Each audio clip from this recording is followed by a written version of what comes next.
नमस्कार, तेजस्विनी कार्यक्रम में आप सबका स्वागत है। आपके साथ मैं हूं ममता चोपड़ा। मानव हृदय संवेदनाओं से पूर्ण होता है।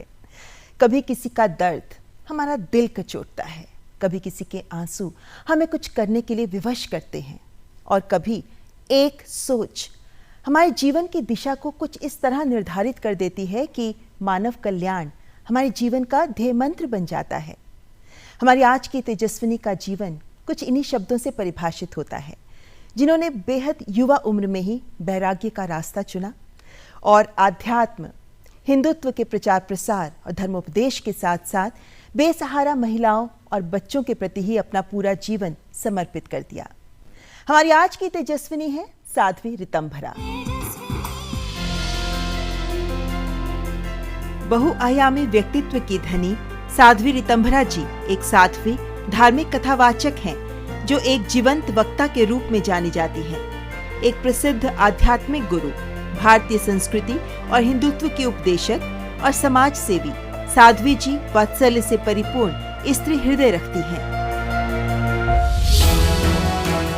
समाज में बेसहारा महिलाओं और बच्चों का दर्द देखकर खुद ही इनका सहारा बनने के विचार के साथ शुरू किया वात्सल्य ग्राम, जो आज सामाजिक संस्कारों और मूल्यों की प्रयोगशाला साबित हो रहा है, जो विधवा आश्रम, अनाथालय, आश्रय गृह का समायोजन कर समाज के समक्ष एक ऐसा मॉडल प्रस्तुत करता है जो भारत की परिवार की परंपरा को सहेजकर संस्कारपूर्ण संस्कृति का माहौल प्रदान करता है, जहां आवासीय विद्यालय, नेत्र चिकित्सालय, विशेष बच्चों का निःशुल्क प्रशिक्षण केंद्र, महिलाओं के लिए निःशुल्क व्यावसायिक प्रशिक्षण केंद्र, निःशुल्क कंप्यूटर प्रशिक्षण केंद्र और गौशाला भी उपलब्ध है, जहां बेसहारा महिलाओं और बच्चों को मिलता है आश्रय, जहां भरे पूरे परिवारों की कल्पना होती है साकार। हर परिवार में 2 बच्चों के साथ नानी और मौसी होती हैं और हर परिवार एक स्वायत्त इकाई होता है।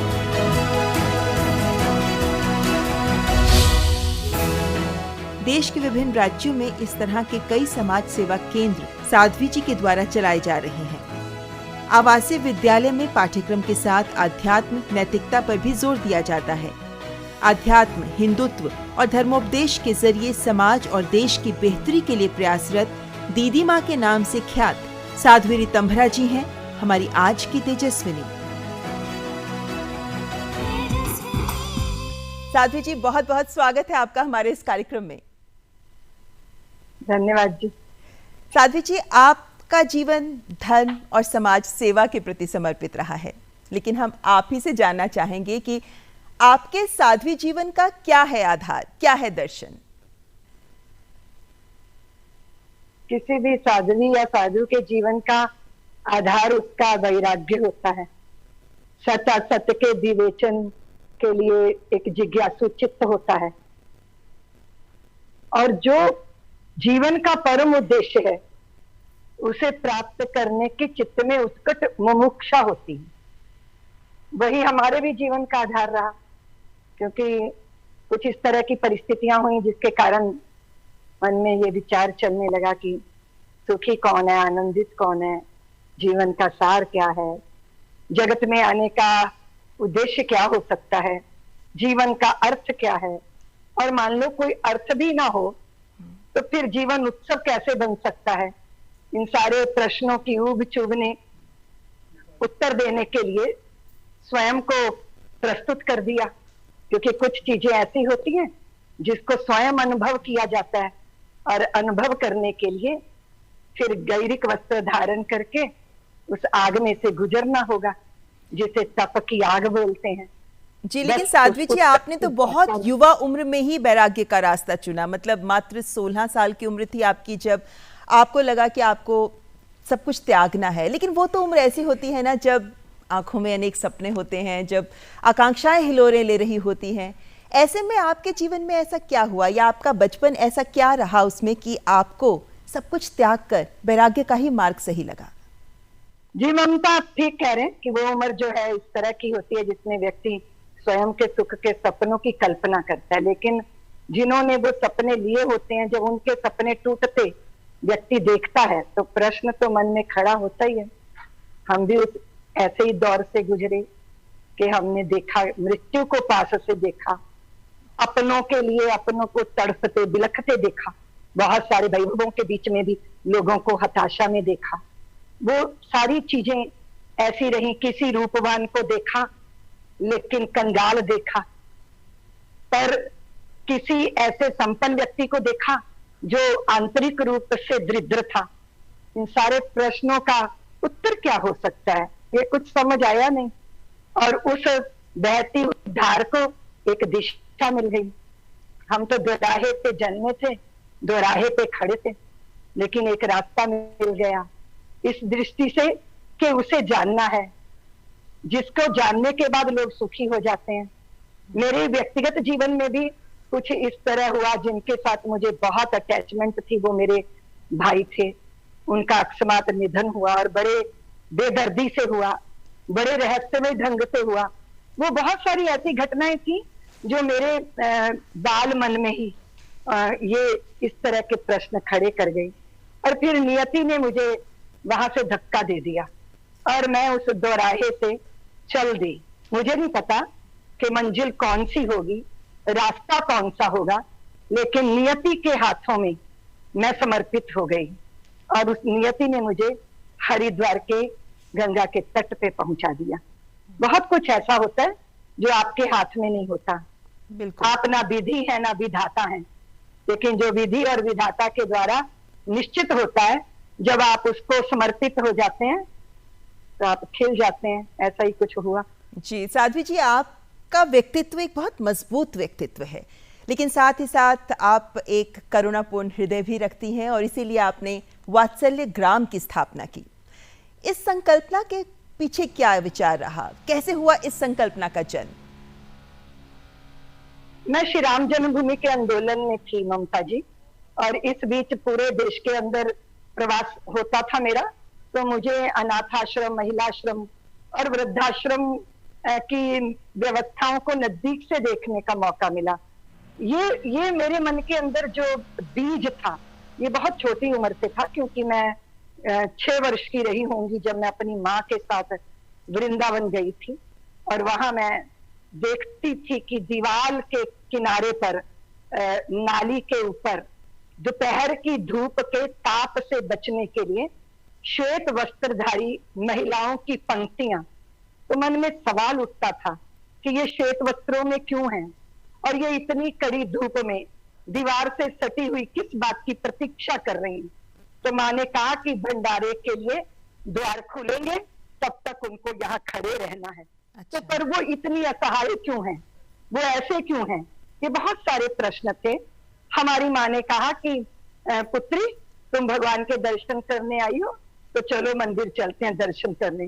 पर मेरे बाल मन के अंदर वो बीज पड़ा था, मेरे अंदर बहुत सारे सवाल थे। फिर जब मैं तरुण हुई और सन्यासी हुई, उसके बाद मैंने हिंदू धर्म के लिए, अपने धर्म के लिए भारत भ्रमण किया।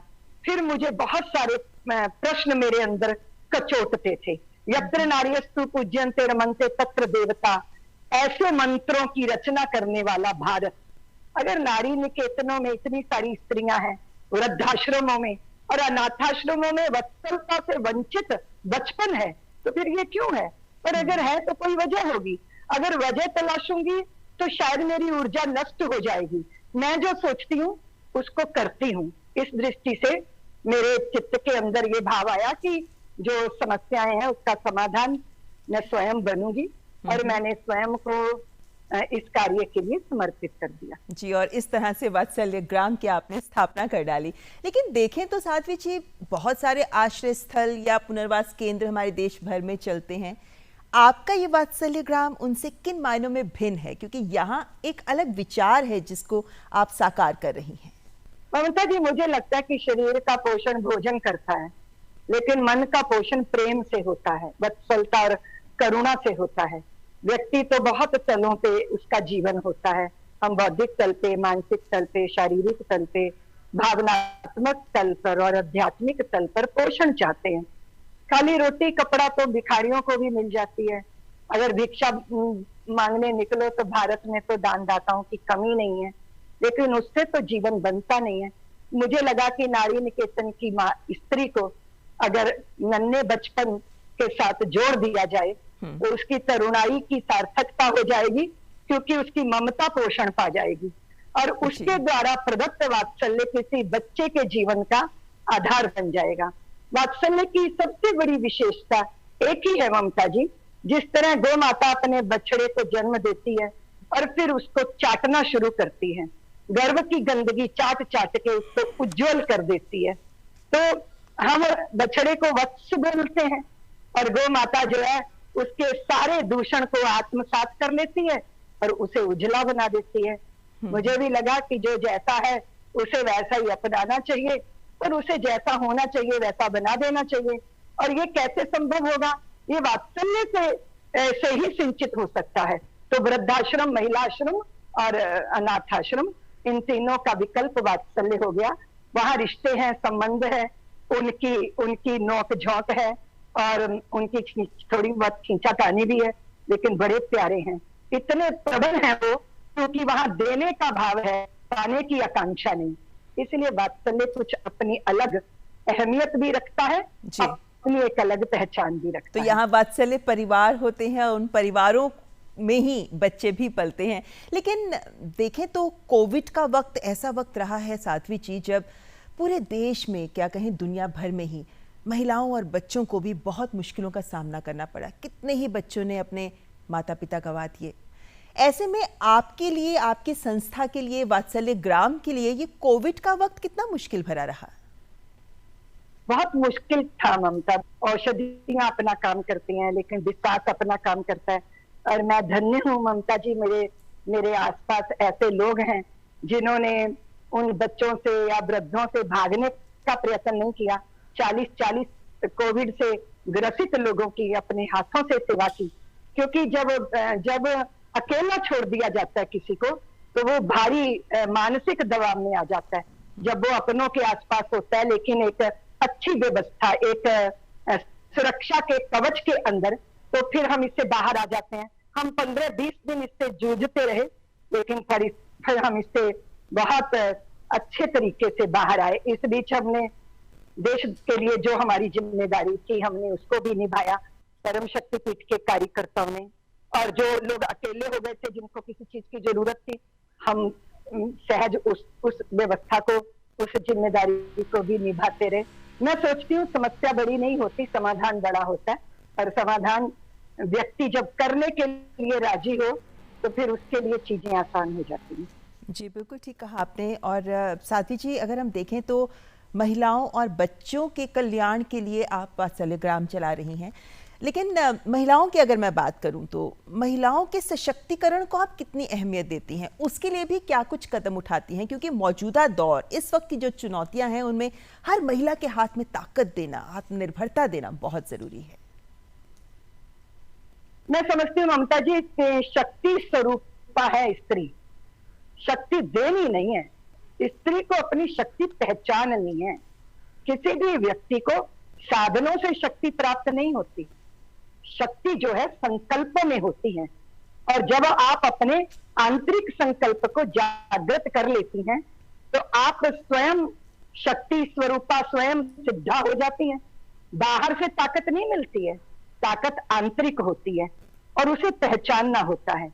और भारत की मातृशक्ति को बस यही पर आकर अपनी मंजिल को पहचानना है, क्योंकि लंबे काल तक इस देश में बड़ा षड्यंत्र चला है और उसकी शिकार स्त्रियां हुई हैं, और उसका बहुत बड़ा खामियाजा स्त्रियों ने भोगा है। उसकी बड़ी बेचैनी भी स्त्री जगत में रही है। उस बेचैनी में बहुत सारे दरवाजे भी खोले हैं, लेकिन वो बहुत सारे दरवाजे ऐसे भी हैं जो स्त्री को स्त्रीत्व से ही दूर कर रहे हैं। वो भी एक बहुत बड़ी चुनौती है। तो मुझे ऐसा लगता है कि स्त्री शक्ति, अपनी शक्ति को, सामर्थ्य को पहचाने और उसका उपयोग करे, अपने कंफर्ट जोन से बाहर आए।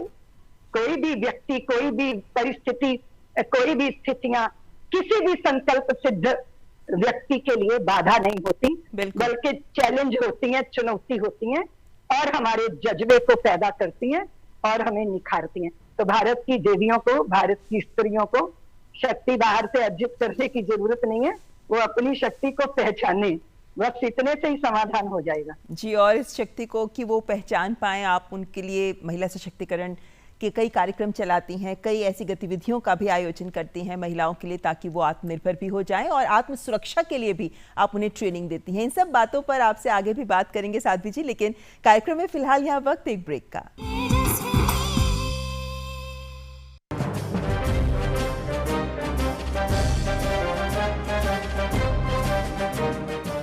Countrymen and friends, let us therefore carry on the fight for liberty inside India and outside India with all our strength and vigor.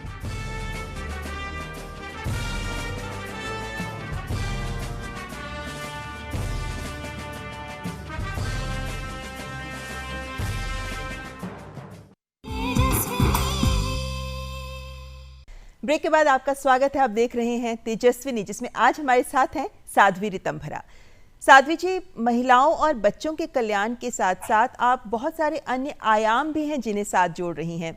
जैसे आप वात्सल्य ग्राम में एक विद्यालय भी चलाती हैं और यहाँ का पाठ्यक्रम सामान्य पाठ्यक्रम से हटकर है। यहाँ आध्यात्मिकता भी है, नैतिकता भी है। किन मायनों में खास है वात्सल्य ग्राम का विद्यालय?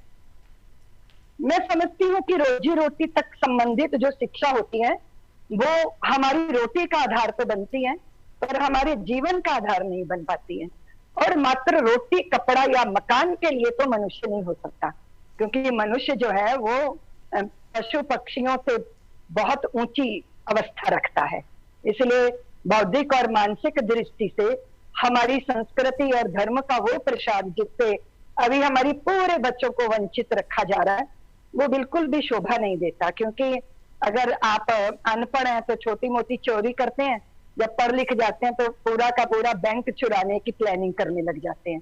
इसलिए शिक्षा संस्कारों से युक्त ही मनुष्य को मनुष्य बनाती है, और मनुष्य का मनुष्य होना बहुत जरूरी है। मानवीय धरातल पर खड़े होकर ही हम सारी सृष्टि के पोषण की चिंतन कर सकते हैं। नहीं तो मानवीय अधिकारों की लालसा ने व्यक्ति को कहां पहुंचा दिया है हम सब देख रहे हैं। मानवीय अधिकारों की बातें हो रही हैं, मानवीय कर्तव्यों का बोध कैसे होगा?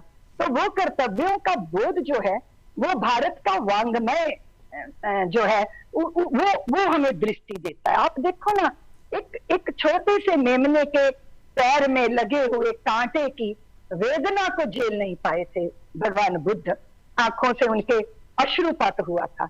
एक पंछी की घायल अवस्था उनको व्याकुल करती है। हम देखते हैं कि शिवी जैसे लोगों ने कबूतर के बदले में तराजू के दूसरे पलड़े पर अपने अंग काट के रखने का प्रस्ताव रखा। हम देखते हैं कि दधीची ने राष्ट्र कल्याण के लिए अपनी हड्डियों को समर्पित करने की भावना व्यक्त की।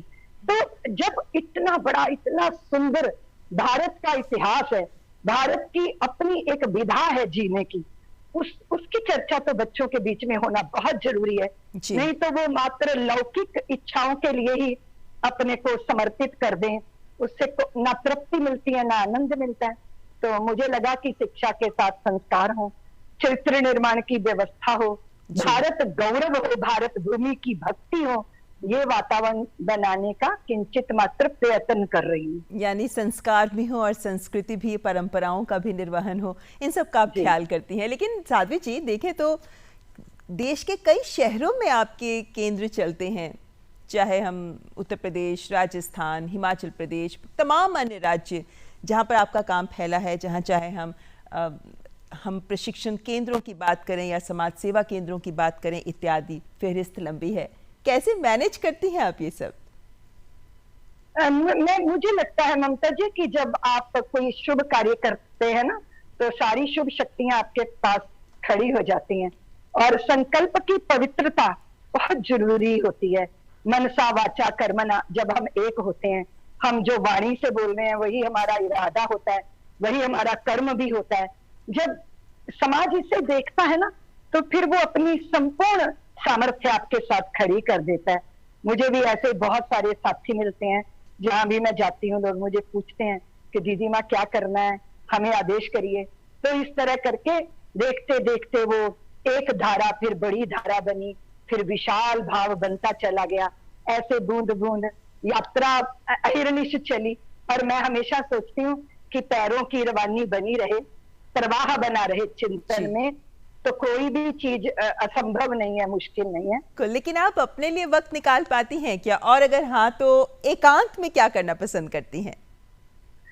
मुझे अपने लिए, मैं सोच रही थी कि जब एकांत में होती हूँ तभी भी जन जन के साथ ही होती हूँ। शायद ऋतंभरा का उनके जीवन में ना एकांत है और ना अपने लिए। किसी ने मुझे कहा कि दीदी माँ आप हमारे नहीं हुए, तो मैंने कहा हम अपने भी नहीं हुए, आपके क्या होंगे। तो जब देश धर्म आपके हृदय में हो, रुदन जैसे आपने प्रारंभ किया, पीड़ा वेदना ये सब हो, और उसकी निवृत्ति की आपके अंदर भरपूर करुणा हो, प्रेम हो, सामर्थ्य हो, फिर आप अपने लिए होते ही नहीं है। लेकिन फिर जब आप जन जन के लिए होते हैं तो आप अपने आप को भी कहीं ना कहीं समाधान दे ही देते हैं, फिर अपने लिए है या नहीं है। फिर चित्त तो आप जानती ही हैं ममता, शरीर सेवा में लगा है और मन हमारा हमारे ठाकुर जी के पास है और बुद्धि सत्य की खोज में है। मैं अक्सर शरणानंद जी महाराज का स्मरण करती हूँ। वो कहा करते थे, जग की सेवा खोज अपनी प्रेम हरि से कीजिए, जिंदगी का राज है ये जानकर जी लीजिए। क्या बात है। लेकिन साध्वी जी, कहा जाता है कि आध्यात्म की राह सबसे कठिन होती है। जब आप इस राह पे आगे बढ़ते हैं तब आपको धर्म है जो आपका मार्ग प्रशस्त करता है, आपको दिशा भी दिखाता है। ऐसे में आपके लिए धर्म की क्या परिभाषा है? मैं समझती हूँ कि धर्म ग्रंथों से मार्गदर्शन मिलता है, पर जिंदगी स्वयं एक ग्रंथ है ममता जी।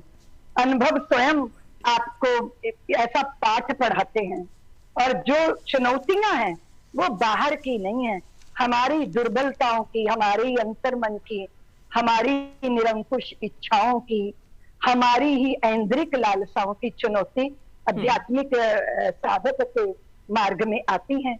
इसीलिए जो स्वयं को जीत लेता है, आदौ विजित्य विषयान मद मोह राग देशादि शत्रु गणमाहरत योग राज्य ज्ञात्वा अमृतम समनुभूत परात्म विद्या कांता सुखावत गृहे विचरंती धन्या।